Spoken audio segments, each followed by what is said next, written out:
thanks for coming. Well, reason for this press conference is really to give you an update because there's a lot that has transpired between the last time I spoke with you to now, but I do want to take the time, if you don't mind, to try to put it in context, as I always try to do. And then I'll have the chief come to talk about the specifics of the things that have happened over the last few days, over the week or so, okay? And the context is I want to go back to when we talked the last time around the issue of whether or not people have lost confidence and faith in our system, and particularly in these instances that we're speaking of, it would be the criminal justice system. And as I mentioned before, I believe there are three major factors in regards to that, and that is one, the belief that there's a lack of access in our society to the beneficial side of the operation of the system.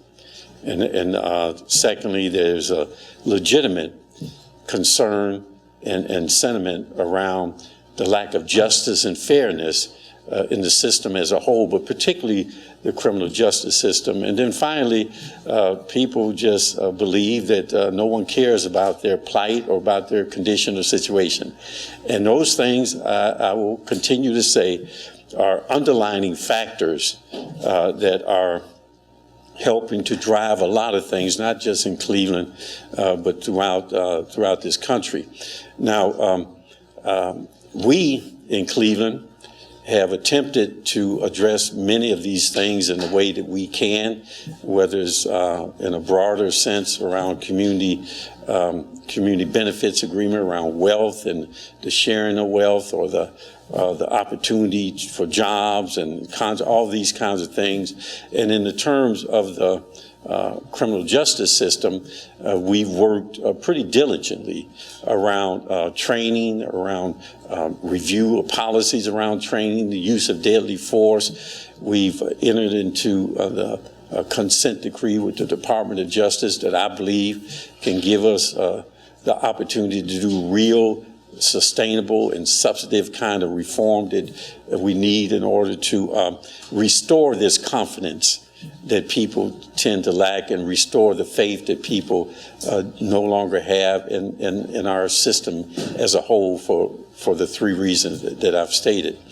And then finally, transparency is, I think, a very important part of this.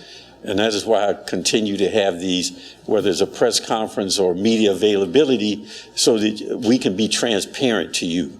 And being transparent to you, and since you are the ones who are the format and the platform that communicates with the people, we want to be transparent to the people through you.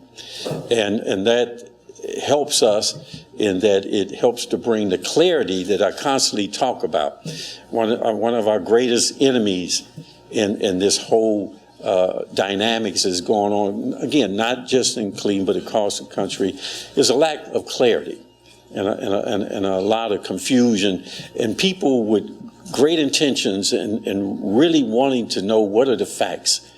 What are the facts of this situation? What is the truth about this? Or many times have a very difficult time of getting that. So we want to help bring clarity.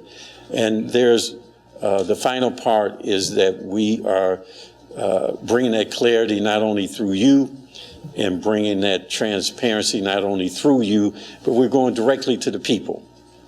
And we're talking to people in numerous community meetings in different formats and different ways of doing it, but we're talking to them and answering their questions specifically so that we can help bring clarity to them.